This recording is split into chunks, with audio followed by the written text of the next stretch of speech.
First, you have some time to look at questions 1 to 4.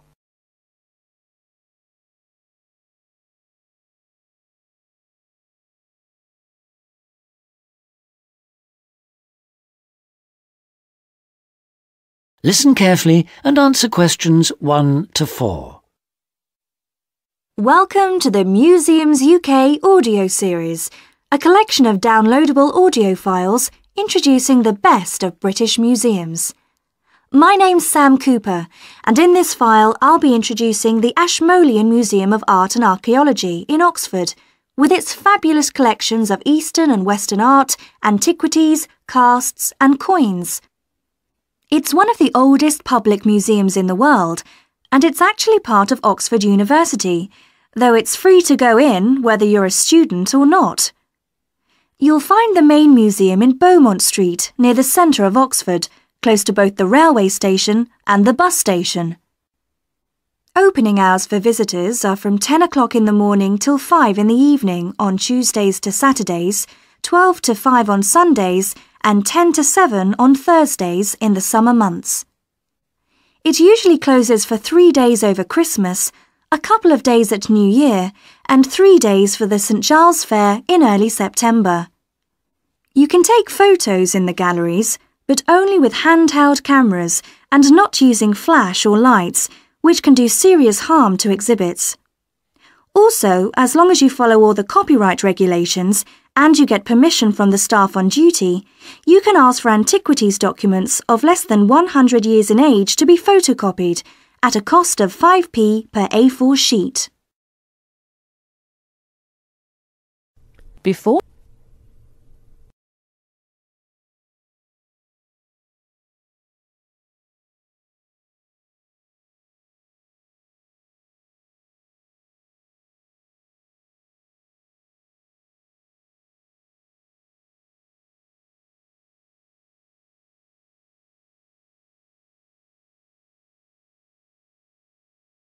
Now listen and answer questions 5 to 10.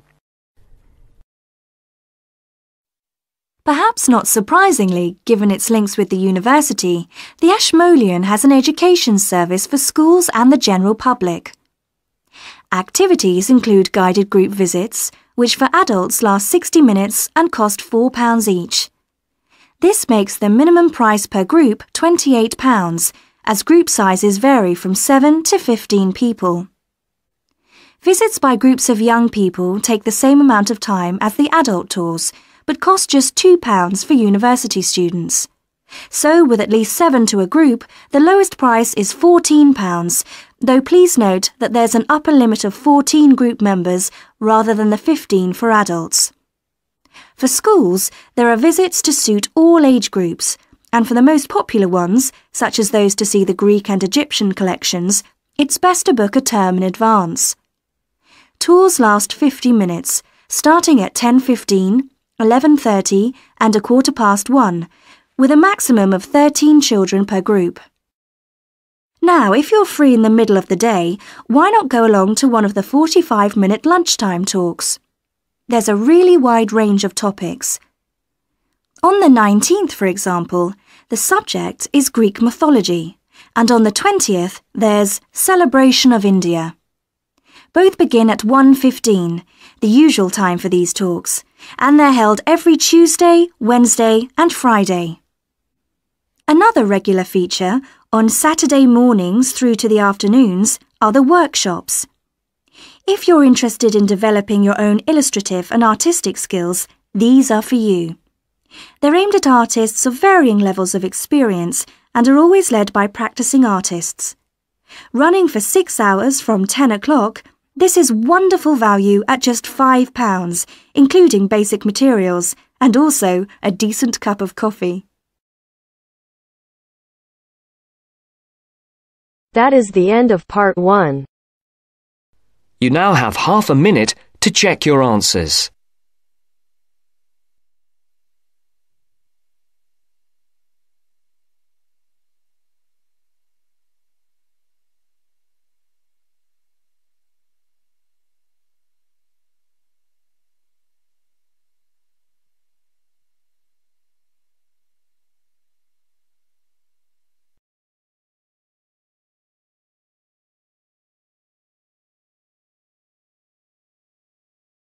Part 2. You'll hear a dialogue between a foreign student and a student union officer. As you listen, answer the following questions. First, look at questions 11 to 13.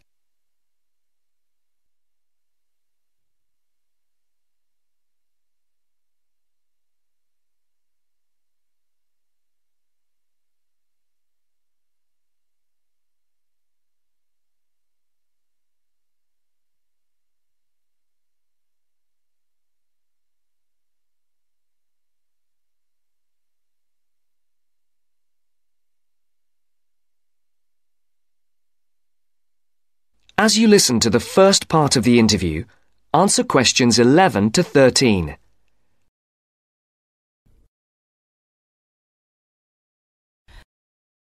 Good morning. Can I help you?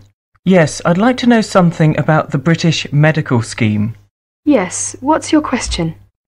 Can I use British doctors if I fall ill? That will depend on how long your course of study is. If it is 6 months or more, then you are entitled to treatment from the British medical scheme, called the National Health Service, NHS, as if you were a British citizen. With the NHS, consultations with doctors are free, but you will be asked to pay something towards the cost of medicines. In 1987, this is £2.40 for each item of medicine.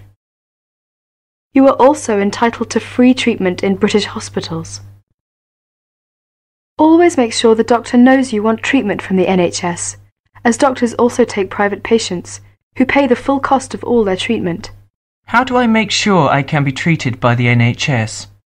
If you are eligible for treatment, that is, you are registered on a course of 6 months or longer, then the first thing you should do is to register with a doctor. You should register with any doctor close to where you live. Local post offices have lists.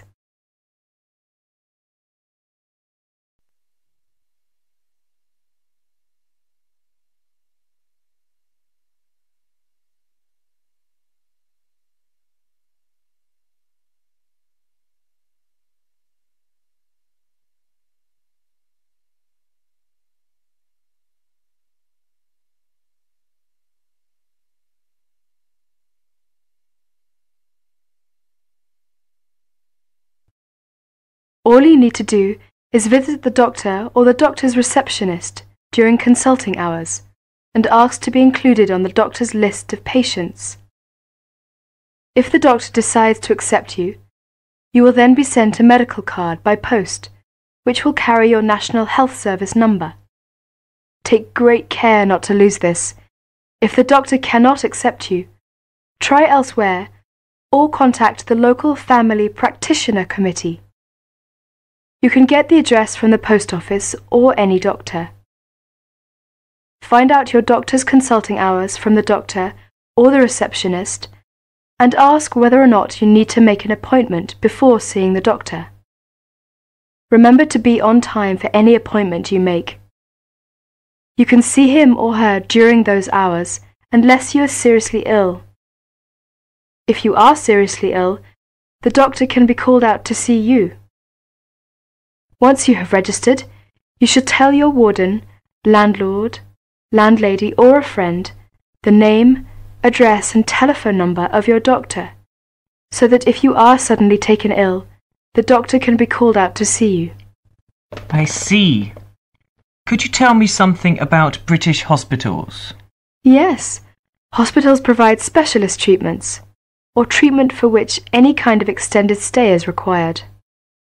Your doctor will recommend you to go if it is necessary. Casualty or emergency treatment following accidents is free for everyone. As not all hospitals provide such services, you should find out which local hospitals do, in case you ever need treatment.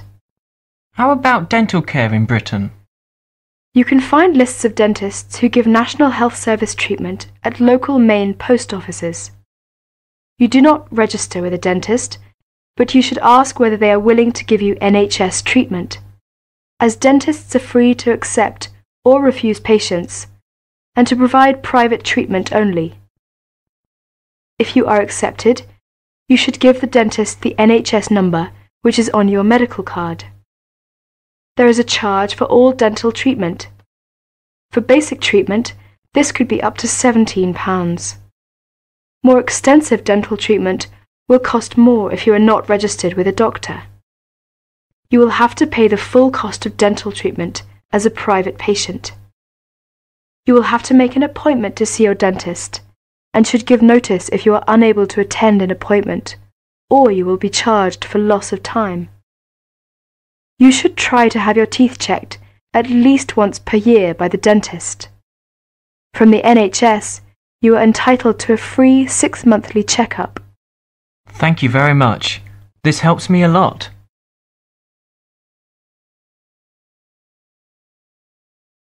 That is the end of part 2. You now have half a minute to check your answers.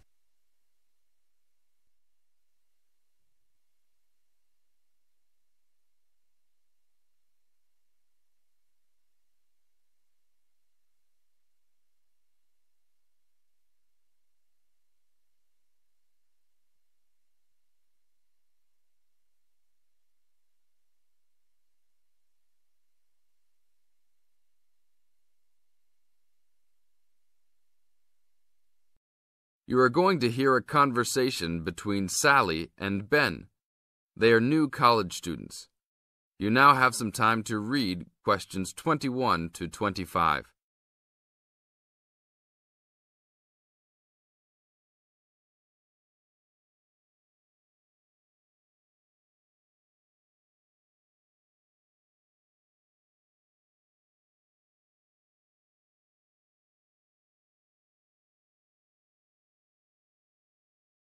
Now, listen to the first part of the conversation and answer questions 21 to 25.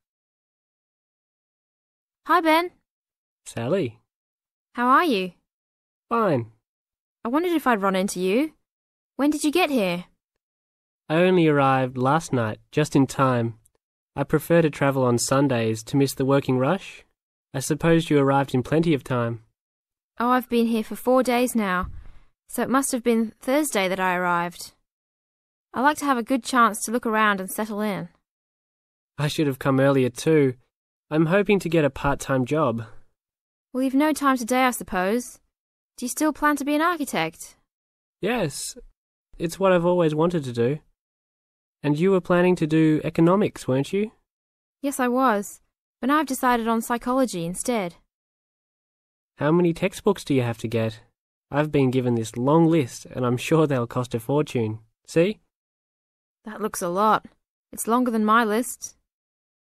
Well, it's 14 all told. So I might use library copies instead of buying some of them. What about you? I'll probably buy the whole lot of mine because I only have 5 on my list, although I'm sure there are many more I'll have to read. Luckily, we don't have to read them all straight away. Have you got your class timetable yet? It came with the book list. When do your lectures start?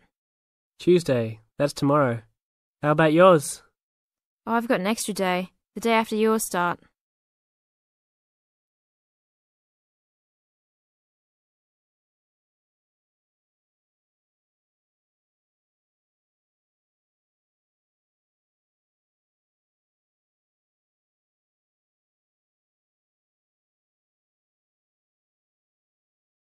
As the conversation continues, they are talking about their new college life. Listen carefully and answer questions 26 to 30. It's nothing like school, is it? Not so far, and the lectures will certainly be different. Do you have any special approach for keeping up with lectures and the amount we have to read? Well, I usually try to read every word in a book, in case I miss something important. So I suppose I'll try to write down every word of the lecture if I can. Oh, I couldn't do that. I'd get cramp in my fingers, and I wouldn't really hear what was being said.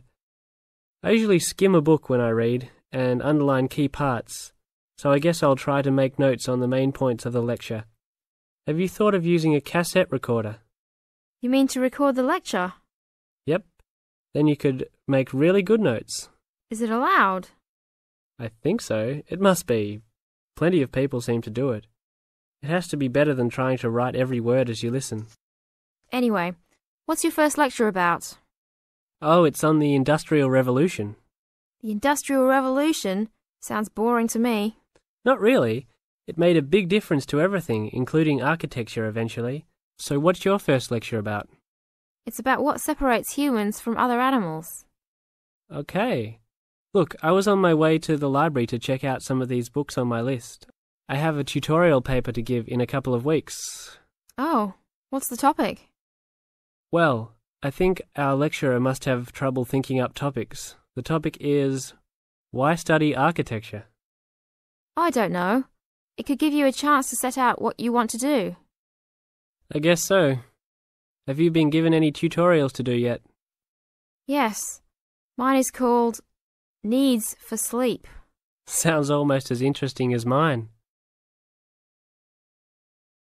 That is the end of part 3. You now have half a minute to check your answers.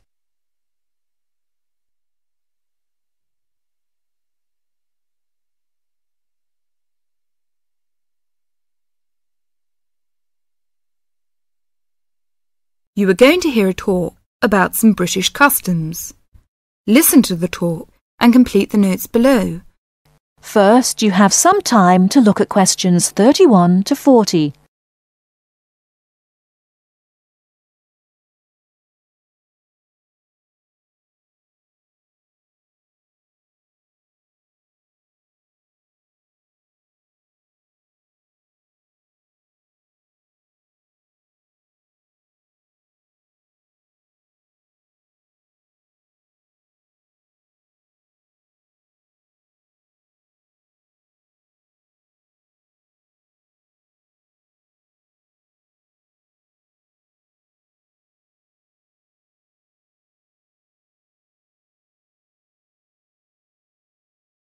Now listen carefully and answer questions 31 to 40. Good morning. My name is Marsha Smith, a counsellor here at the Student Services section of the university, and this morning I'd like to talk to you about visiting a British home. This may help you to cope well with your study and social life in Britain. There is a commonly quoted saying in Britain, "An Englishman's home is his castle," which sums up the importance we give to our own bit of private territory. If you are living in a British home, or are invited to visit or stay with someone, it is important to act thoughtfully. For example, be punctual for meals and, if you know you have to miss one, let your host know as soon as possible. Check whether it is convenient for others in the house when you wish to take a bath or wash and dry laundry. And unless your host employs someone to do the housework, you are expected to make your own bed and keep your room clean and tidy yourself. If you don't have a door key, remember to make arrangements if you intend to be out late, and keep your hosts informed of your whereabouts so they don't worry. These suggestions apply whether you're a guest or a lodger, and will help the household to run smoothly. If you're staying as a guest of a British family, or even visiting for one meal, it is customary to take a small gift of flowers, chocolates, or something to drink. Don't spend too much, as this could embarrass your hosts. If you're staying for several days as a guest, it is usual to give a small present when you leave.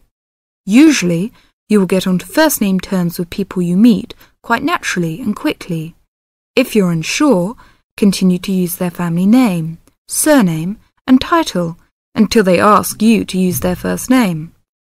Older people, and those with whom you have a more formal relationship, may prefer to stick to surnames, for example, Dr. Smith or Mrs. Smith. If you're going to eat with British people or to stay with a British family, you may want to know if there are things that they normally do or don't do at the table. Rather than worry too much about rules, you may like to watch other people and copy what they do. It also helps to understand a few customs first. Both at home and in restaurants, people normally wait until everyone has got their food before they start eating. However, they will start before this if someone says, "Please don't wait," or "Don't let it get cold." When people have started, they keep their cutlery, knives, forks and spoons on the plate when they are not using them, and leave them on the plate when they finish the course. For each course, different cutlery is used. You may also notice that people don't usually spend much time at the table talking, drinking and smoking. In fact, after dinner at home, it's fairly common for everyone to leave the table together and have coffee in the living room. If you are staying with a family or visiting informally, it's usual to offer to help with household chores, for example, clearing the table and washing up the dishes after a meal. Even men are expected to offer, though you may not be accepted. At a more formal meal, however, the host won't normally expect guests to help. That is the end of part 4. You now have half a minute to check your answers.